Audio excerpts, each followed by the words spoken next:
Bonjour tout le monde. On l'a refait.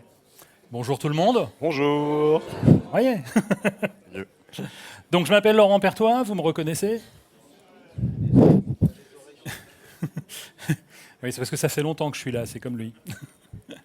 Et Et moi, c'est Fabio Valletta, qu'on reconnaît mieux, pour le coup. légèrement.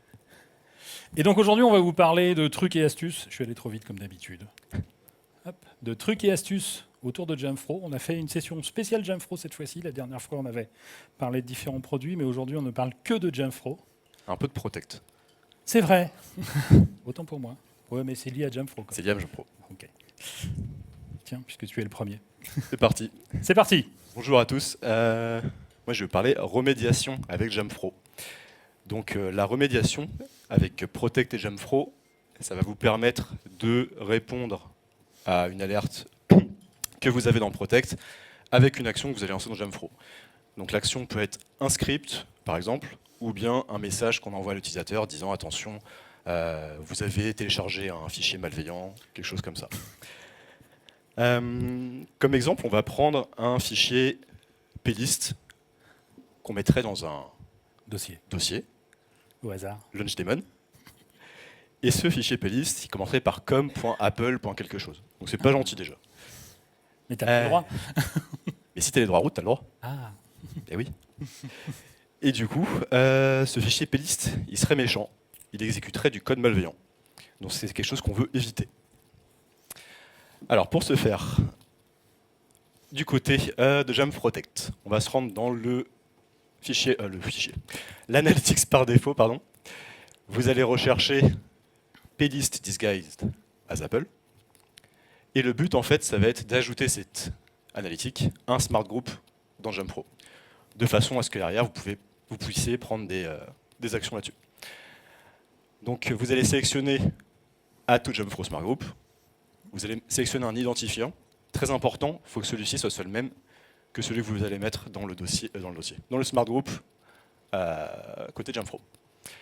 Donc une fois que vous avez sauvegardé côté Protect, vous allez passer du côté Jamfro.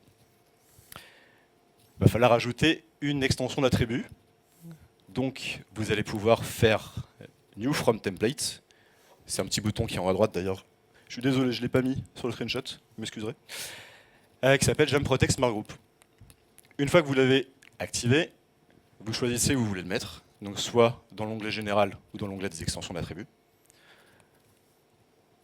Lorsque c'est terminé, vous créez un Smart Group qui a pour critère JamProtect Smart Group.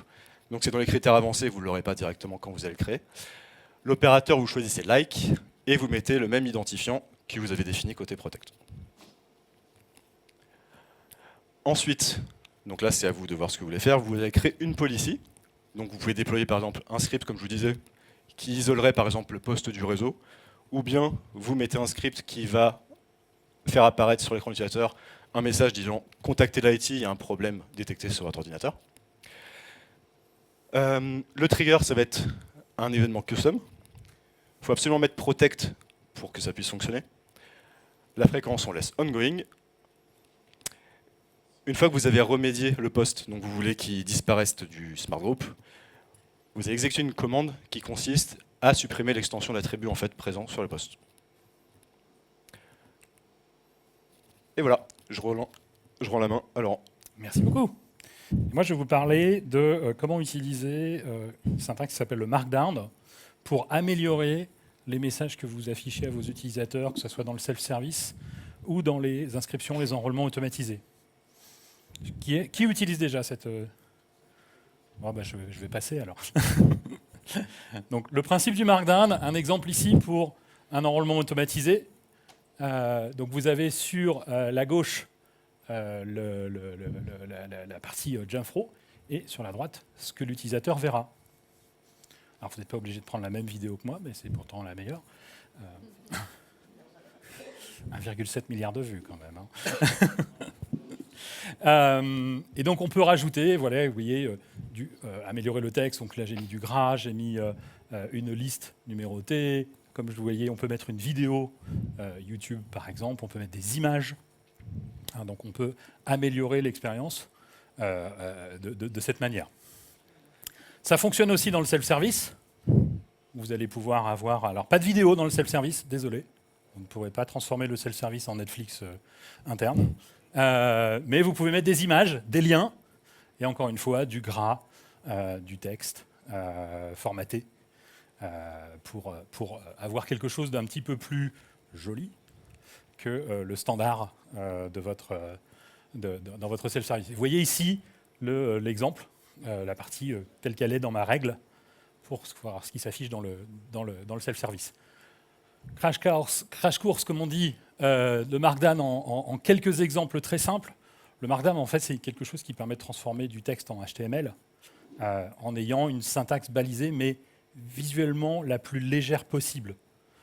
Vous pourriez écrire du HTML, il y en a peut-être qui en ont écrit dans leur jeunesse ou qui continuent d'en écrire, mais le HTML, c'est génial, mais alors à relire, c'est pénible. Sauf si vous le lisez au travers d'un interpréteur. Donc pour faire des titres, vous voyez, vous mettez juste un dièse devant la titre. Vous pouvez aller jusqu'à 6 niveaux de sous-titres.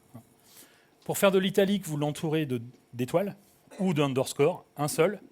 Si vous en mettez 2, ça fait du gras.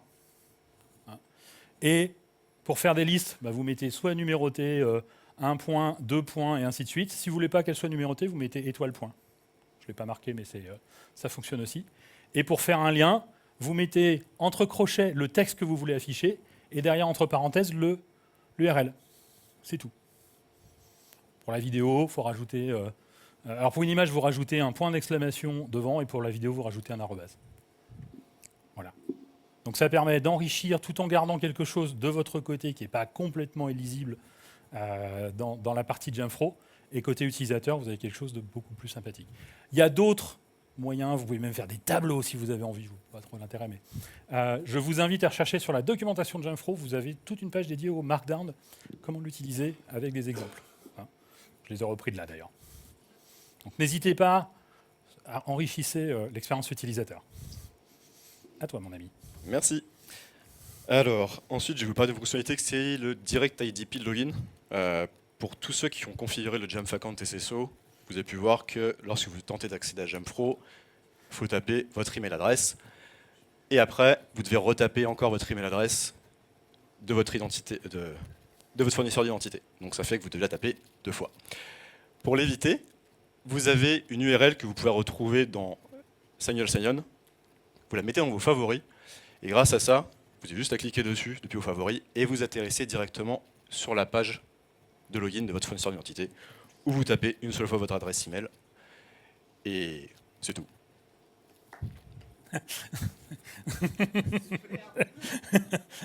Tiens, tu avais un deuxième slide, mais pour montrer. Je suis désolé, je l'avais oublié. Oui, il y a une question. Oui. Oui. Oui. Oui. Alors ça serait peut-être côté Okta, mais sinon, non, je ne pense pas. Alors, la question, c'est de savoir quand le token expire, est-ce qu'il faut se réauthentifier? La réponse est oui. Mais après, pour le bypasser, il faut regarder côté IDP, parce que c'est lui qui va décider de la durée de vie du token. Voilà, ça c'était pour vous montrer avant, après. 2 écrans différents. Oups. Allez, on va parler très rapidement d'un outil, je ne sais pas si vous le connaissez, qui s'appelle Jamfcheck. Il y en a qui l'utilisent? Qui l'ont déjà? Il y a plein de gens. C'est toujours les mêmes, j'ai l'impression. Alors, Jamfcheck, c'est un petit outil tiers parti que vous trouvez sur le GitHub de Thijs.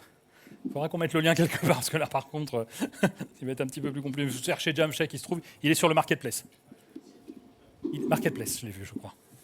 Peut-être qu'il est sur Concept. Il est dans notre app catalogue, merci. Oui, je l'ai vu l'autre jour, bien vu. Donc, vous voyez, il est facile à trouver.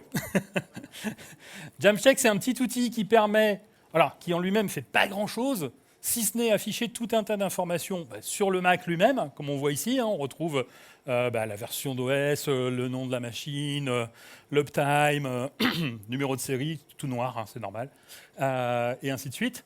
Mais aussi en liaison avec les différents produits Jamf que vous pouvez utiliser. Voilà, est-ce que la communication avec le Jamfro est bonne? Est-ce que les outils sont à jour? L'URL, que je ne vais pas masquer, c'est pas grave. Mais aussi, si vous utilisez Connect, là, il y a déjà des erreurs. Peut-être falloir commencer à s'en inquiéter.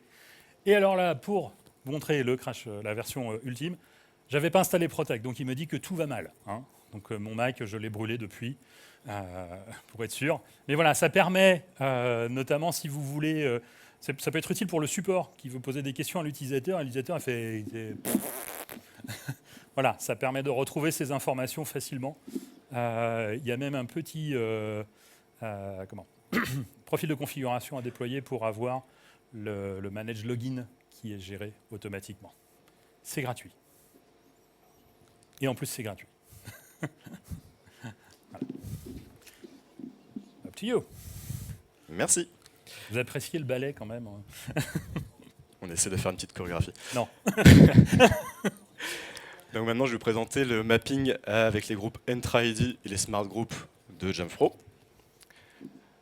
Donc ça vous permet en fait de synchroniser vos groupes Entra-ID avec des smart groups Jamfro. Par exemple, si vous avez, vous gérez, je ne sais pas, les départements dans votre Entra, marketing, IT, etc. Vous voulez déployer des applications spécifiques à ces départements, mais vous devez normalement créer des groupes statiques dans Jamfro et tout mettre à la main. Là, en fait, avec ça, vous allez pouvoir récupérer vos groupes Entra et scoper vos configurations profile, vos policies et autres directement vers ces groupes. Pour l'activer, ça se passe dans Computer Management, Inventory Collection.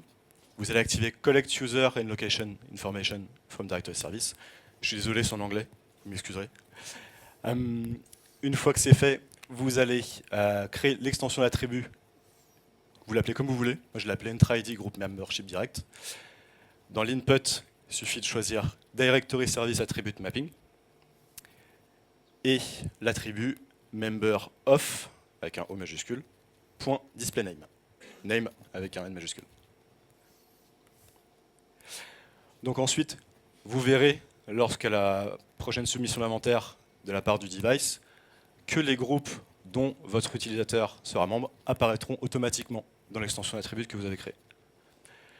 Et grâce à ça, vous pouvez créer vos smart groups avec comme critère l'extension d'attribut créée et vous mettez la valeur du nom du groupe que vous avez côté Entra. Je te rends la main. Pour ceux qui se demanderaient, les départements existent dans Jamf, mais je vous rappelle qu'il faut les créer un par un à l'identique. Là, vous n'avez pas besoin. Et puis en plus, c'est des groupes. Moi, je vais vous parler un truc très rapide. Comment combiner des outils d'onboarding. Est-ce qu'il y en a qui le font? Toujours. Bravo. Il y en a d'autres. Donc, vous avez sûrement entendu parler de Setup Manager et aussi de la fonctionnalité macOS Onboarding de Jamfro. Et bien, moi, je les combine souvent. Je n'utilise pas l'une ou l'autre. J'aime bien utiliser l'une et l'autre. L'idée étant que mon Setup Manager, qui a lieu pendant la phase de configuration de mon Mac, va déployer, lui, les outils de base, et notamment voilà, des utilitaires, Jamf Connect ici, Jamf Trust, Google Chrome, Zoom, et ainsi de suite. Et après, je vais le combiner cette fois-ci avec le macOS Onboarding pour avoir quelque chose de plus adapté au profil de l'utilisateur, peut-être en fonction de qui va ouvrir la session. Je vais pouvoir faire le scoping adapté, parce que c'est toujours dans les règles.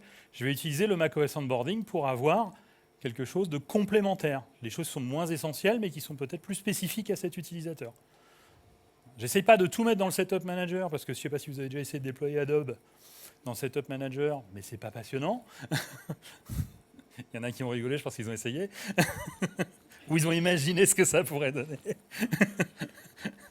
Mais par contre, une fois que la session est ouverte, là, déployer des choses qui prennent un peu plus de temps, pourquoi pas? Parce que l'utilisateur, il peut commencer à travailler, il peut commencer à configurer son Mac. Ça se passe en tâche de fond, il sait ce qui se passe, il a un aperçu. Et donc, je peux cette fois-ci rajouter des choses, comme je l'ai dit, plus personnalisées, sans avoir à faire du Setup Manager trop avancé.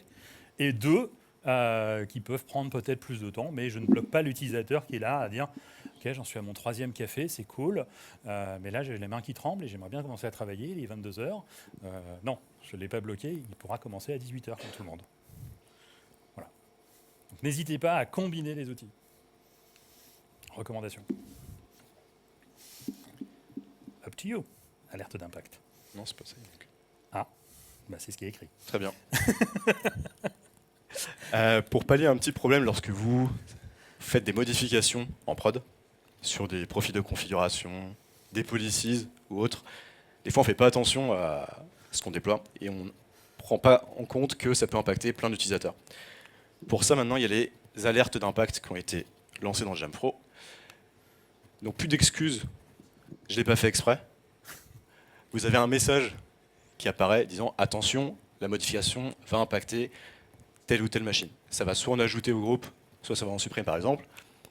Et vous pouvez renforcer cette sécurité-là en activant la fonctionnalité de taper le mot « commit » pour pouvoir valider. Donc ça fait un double renfort de sécurité. Pour l'activer, ça se passe dans les réglages système. Vous avez un menu Impact Alert Notification. Et là, vous pouvez juste cocher les cases pour activer la fonctionnalité pour tout ce qui est déploiement de policy, profil de configuration, Changement de groupe. modification de smart group par exemple, et application. J'ai un exemple à donner. Est-ce que vous savez ce qui se passe quand on enlève tous les critères d'un smart group? Ah. Ça scope tout le monde. Voilà. Oui. Tu l'as déjà fait? Alors moi non, pas en prod, mais l'exemple que je vais donner, je ne citerai pas de nom, je suis arrivé un jour chez un client un matin, et c'était panique à bord, parce que sur tous les Mac, ils avaient leur outil, alors ils utilisent encore DEP Notify, qui s'est relancé, sur tous les Mac. On ne comprend pas, normalement, il n'y a que nos machines de test et tout. Alors déjà, ils ont paré au problème, on a tout coupé, et après on a regardé, en fait c'est parce qu'ils avaient enlevé, ils utilisaient un smart group pour leur machine de test, qui utilisait serial number is, et ils avaient enlevé la dernière machine du smart group. Et du coup, tout le monde. S'il y avait eu l'alerte, ils auraient pu dire comment ça, 400 machines dans le groupe? Donc voilà, un exemple, je crois que j'ai bougé mon micro. Un exemple utile des alertes d'impact. Donc là, maintenant, après, évidemment, il faut toujours lire ce qui est écrit, ça c'est une autre histoire, on ne peut pas s'assurer que les gens lisent. On peut juste leur demander de taper un mot et de dire, bon, bah là au moins tu as lu qu'il fallait écrire ça. Donc après, si tu n'as pas lu ce qu'il y a au-dessus, tu peux rien faire. C'est ça. Bon, je pense que c'est l'heure d'appeler la guest star. Ah bah oui. Donc on va appeler Nina qui va nous présenter. On devait présenter à deux, mais on a invité Nina. Merci. Qui va commenter en live la vidéo qu'elle a commentée normalement, mais qu'on ne peut pas vous passer avec le son. Donc elle s'est proposée, donc on la remercie, de nous le faire en live. Si jamais vous n'aimez pas ma voix en live, c'est possible. C'est une vidéo qui est disponible sur mon LinkedIn, que j'ai fait il y a quelques semaines. L'idée, c'est une nouveauté qui a été... je pense que tu peux mettre play, Fabio. J'essaye. Problème du live, pas live. Donc c'est une petite nouveauté qui a été mise en iOS 26 et en TAOE, en macOS 26. C'est la possibilité de migrer assez simplement entre deux MDM des appareils sans avoir à les wiper. Donc ça, c'est quand même plutôt cool. Et donc, s'ils arrivent à jouer la vidéo... non seulement tu vas la commenter en live, mais tu vas commenter une image statique. Génial. Je ne sais pas ce qui s'est passé. Il n'y a plus de vidéo.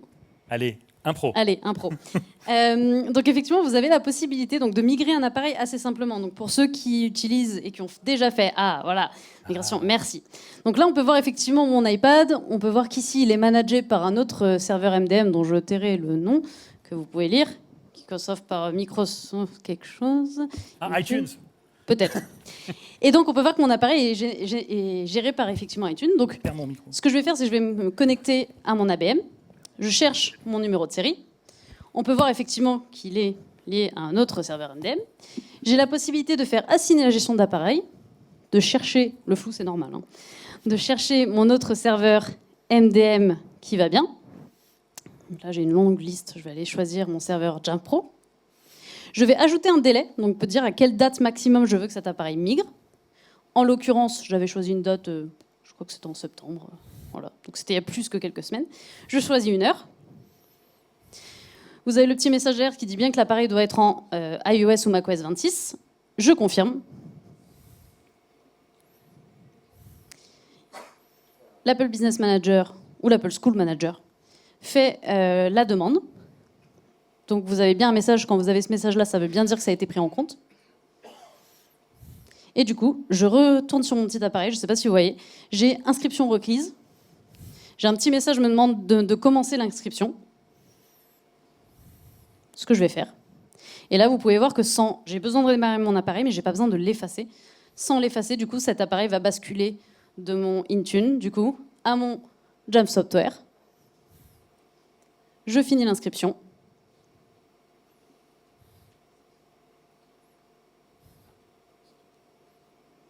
Et on est tout bon. Donc, merci. Bravo. Petite info, dans la prochaine version, donc là c'est pour vous montrer effectivement dans les réglages qu'il a bien switché de serveur MDM. Dans une prochaine version de Jamf Pro, je ne veux plus dire de bêtises, je ne sais plus quelle date, il va également avoir de l'app prévention, la Preservation App. Et donc, l'idée, c'est que, parce qu'aujourd'hui, ça réinstalle vos applications, etc., donc vous ne regardez pas s'il y a quelque chose qui est sauvegardé en cache dans votre application, ça ne l'a pas sauvegardé, c'est du cache, donc vous l'avez perdu. Par contre, avec effectivement la préservation d'app, ça gardera également le contenu qui était en cache de votre application, donc ça sera quasiment transparent pour l'utilisateur qui a à faire cette petite manip, mais au moins, il ne perdra pas de documents sur son iPad. C'est également disponible sur macOS. Et Voilà. c'est une inscription automatisée, donc profil verrouillé. C'est la première fois qu'on peut faire ça sur un iOS sans l'effacer. Ouais. Il y avait une question. Ça va Entre deux ABM, Oui. un ABM avec une fonction de la gauche, et je voudrais aller dans un autre ABM avec Jamf. Ah, mais là, c'est plus cher. Oui, d'accord. Non, parce qu'il faut d'abord transférer l'appareil dans le nouvel Ouais. ABM. Là, ça ne marchera pas. Ouais. Il faudrait... Désenrôler, mais ça va l'effacer. Oui. Non, là, je n'ai pas de solution. Moi non plus. Alors peut-être en mettant dans le nouvel ABM un token vers l'ancien MDM et en tentant, mais je ne suis même pas sûr parce qu'il n'aurait pas été enrôlé avec le même... Ah, à tester. Ouais. Mais il faudra d'abord de toute façon transférer l'appareil. Et donc, ouais, non, puis... Non, un deuxième token. Tu en crées un, tu en génères un nouveau, en plus supplémentaire. Oui, de toute façon, il faut le révoquer du MDM1 pour le mettre dans le MDM2. Donc, de toute façon, voilà. Non. Voilà. Ah non, ça ne va pas être transparent. Ça, il faut avoir qu'un seul ABM. Ça suffit. Faut arrêter. C'est pas un Pokémon, l'ABM. Hein. Il n'y en a pas plusieurs à collectionner. Merci en tout cas. Merci à toi, Nina. Merci, Nina. Bravo. On apprécie. On a bientôt fini, je vous rassure. J'ai un dernier sujet dont je veux vous parler. Ou pas. J'ai tout cassé, je crois. Maintenant, tu as tout cassé. Ouais. Vas-y, force-le. On va parler Jamf et API. Y a-t-il des utilisateurs d'API? Et les autres. Hein. Je crois que tu as levé la main à toutes mes questions, je pense. Et avant de vous parler de mon sujet principal, je ne sais pas si vous avez vu qu'on a annoncé une nouvelle API. Je fais souvent la blague de dire, chez Jamf, on aime tellement les API qu'on en a plusieurs. Et bien 2025 n'est pas venu sans sa nouvelle API. Mais cette fois-ci, c'est ce qu'on appelle la plateforme API. Cette fois-ci, c'est l'API qui va gérer toutes les API. Et on revient à mon image de départ. Hein. Hein, donc l'idée, c'est d'avoir une interface unique d'authentification, une configuration de tout ce qui est rôle et accès, cette fois-ci non pas dans votre Jamf Pro, non pas dans votre Jamf Protect, ainsi de suite, mais dans votre Jamf Account. D'accord, hein, et d'avoir la possibilité d'adresser, donc de s'adresser à différentes API avec, pareil, une syntaxe unifiée pour aller récupérer une info unique. C'est disponible en bêta pour l'instant, donc c'est pas encore finalisé. Il y a de la Jaladoc, si vous allez sur developer.jamf.com, il y a déjà la doc, c'est même la plus grosse. Ah, ça vous plaît, c'est pour plus tard. Mais ça va venir, il y en aura de plus en plus dedans. Donc voilà, c'était la nouveauté de l'année, la plateforme API. Vous aviez déjà l'API classique dans Jamf Pro, l'API moderne dans Jamf Pro, l'API de Protect, ainsi de suite. Vous allez en avoir une nouvelle. Chouette. Là, c'est comme les Pokémon, ça se collectionne. Et maintenant, je vais vous parler... Ah non, c'est vrai, j'avais une vidéo. Autant pour moi. T'as fait comme moi tout à l'heure. Oui, bah oui, mais je sais. Ça, c'est pas un de mes slides, je l'ai piqué à Vincent. Et donc, voilà, c'était une petite vidéo pour vous montrer où ça se passait. Youhou. Merci Vincent. Allez, on passe à la suite. Et alors, pour ceux qui me connaissent, il ne peut pas y avoir une présentation de Laurent sans une blague un peu débile. Je vais vous parler... Ah, il y en a qui... Alors, pour ceux qui n'ont pas la référence, c'est Jason et les Argonautes. Alors, c'est un film qui est un peu vieux maintenant, mais bon, voilà. C'est-à-dire qu'à chaque fois que j'entends parler de Jason, donc, qui est un langage dont je vais parler, je pense à Jason et les Argonautes, donc je n'ai pas pu m'empêcher de la faire. Alors, qu'est-ce que le JSON ? le JavaScript Object Notation. Donc c'est un format texte permettant de stocker et d'échanger des données de manière lisible par l'utilisateur, et analysable par la machine. Et là, certains vont me dire, oui, mais Laurent, je t'ai rencontré il y a quelques années, tu m'as déjà dit la même chose à propos du XML. C'est vrai. Mais là, c'est mieux. Parce que quand on me disait le XML, c'est lisible par l'utilisateur et analysable par l'ordinateur, je fais, oui, alors je veux bien pour la deuxième partie. La première, j'ai un peu des doutes parfois, hein, mais bon, sous la torture, j'y arrivais. Là, le JSON, donc c'est quelque chose que vous trouvez de plus en plus. Donc toute l'API moderne de Jamfro, si je crois sur Jamfro, c'est du JSON maintenant en lecture et en écriture. Sur l'API classique, vous l'avez en lecture, pas en écriture, ça reste du XML, désolé. Et dans toutes les API modernes, vous allez trouver du JSON. Voilà à quoi ça peut ressembler le JSON. Donc ceux qui ont déjà vu du XML vont me dire, oui, ok, c'est vrai que c'est un peu mieux. Hein, on est d'accord. Donc toujours un système de clés-valeurs. Donc l'ID, le 718, le UDID, et ainsi de suite. Je perds mon micro, c'est une catastrophe. Mon oreille est trop petite. Et donc, une structure. Alors par contre, il faut aimer les guillemets, les virgules, les accolades et les crochets. Une fois que vous avez appris à aimer ça, le JSON, c'est facile. Donc juste une chose, méfiez-vous quand vous allez copier du JSON, si vous faites du script bash notamment, toujours entre guillemets simples. Ça, si vous mettez du JSON avec des doubles guillemets dans vos variables, ça explose. Donc ça, c'est le petit truc. Pour vous aider, un outil qu'il est beau, qu'il est puissant et qu'il est maintenant intégré sur tous les Mac depuis 2 versions de macOS, JQ, donc qui est un processeur JSON très très puissant. Je n'en ai toujours pas fait le tour. Et croyez-moi, j'y ai passé du temps. On peut à peu près tout faire autour du JSON avec JQ, y compris créer du JSON. Donc, je vous invite, alors non seulement, lire la man page, pourquoi pas, si vous avez du temps. La documentation sur le site de JQ est très bonne et vous trouvez des milliards d'exemples sur Internet. Alors, petit exemple. Voilà une info que j'ai récupérée sur un Mac de test et je voudrais récupérer dans mon script la valeur de name. Donc, on se trouve sous General. Et vous voyez, c'est décalé name. Ça veut dire que c'est intégré. D'ailleurs, il y a une accolade qui ouvre pour dire, voilà, tout général intègre tout ça. Avec JQ, alors j'utilise le -R en option. -R, c'est pour enlever les guillemets dans la réponse. Je veux le format brut, raw. D'accord ? Et je vais dire, qu'est-ce qui m'intéresse ? Je vais suivre le chemin. Donc c'est dans le général name. Donc j'écris point. Alors il faut toujours commencer par un point. C'est l'inverse du DNS, ce qu'on fait des DNS, où on termine toujours par un point. Là, on commence par un point. Donc point, c'est la racine en fait, tout en haut. Point général, et ensuite je veux le name qui est dans le général, donc je mets point name. Et qu'est-ce qu'il va me répondre ? Jamf 400. Oui, ne me demandez pas pourquoi, mais depuis que j'ai fait ma Jamf 400, ma machine de test s'appelle comme ça. Donc, pas chercher.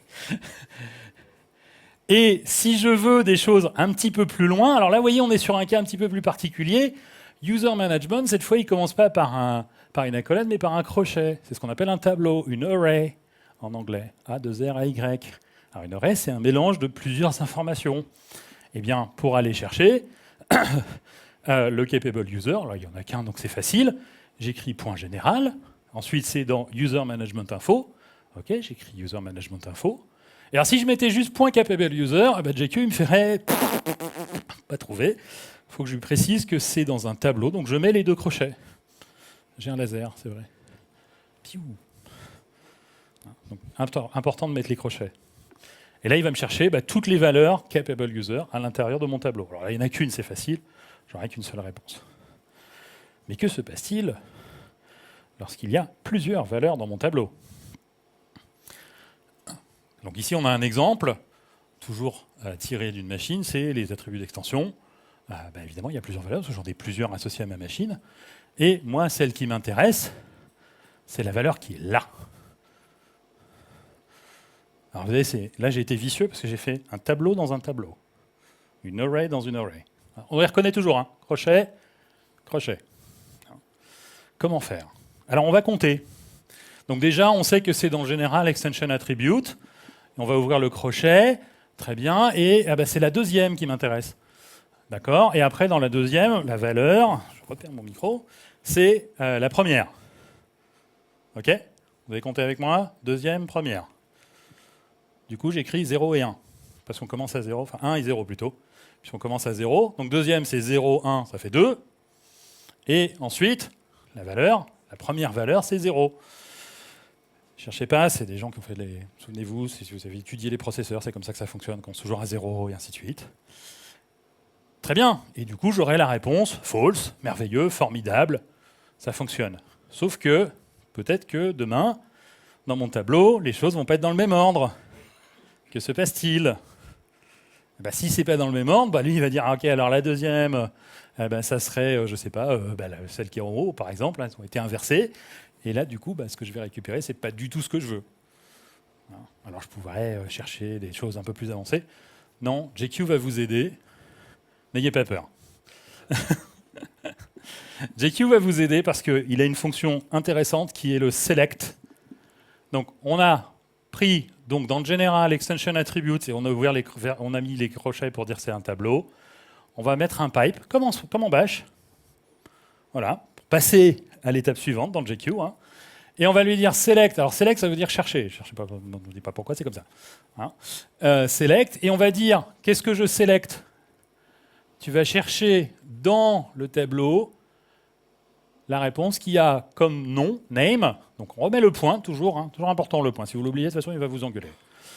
Le point name, égal, donc ce que je veux. Donc là, c'est le nom de mon extension attribute, en fait. macOS Tao, compatibility. Et derrière, je vais lui dire, je veux tout ce qu'il y a dans values. Et comme c'est un tableau, je remets bien mes petits crochets. Vous venez de faire une recherche. Et là, du coup, il n'y a plus besoin de se poser la question, c'est la première, c'est la deuxième, c'est la troisième, je m'en fous. Royalement, ce que je veux, c'est le résultat de values pour, dans le tableau extension attribute, l'entrée qui a le name macOS Tao compatibility. Je vais arrêter là pour JQ. On peut faire 10 milliards de choses en plus avec JQ. Mais je vais arrêter là, je vais arrêter de vous remplir la tête. Il est tard, on va bientôt aller boire un coup. Et donc, je vous invite à vous renseigner sur JQ. Je rappelle, il est installé en plus par défaut sur macOS depuis la version précédente. Donc, macOS Tao. Et c'était quoi avant ? Sequoia, merci. Mais j'ai tendance à les oublier, donc on passe au nouveau. La Californie, tout ça, c'est loin, je n'y habite pas. Voilà, merci à tous. Merci Fabio. Merci à vous.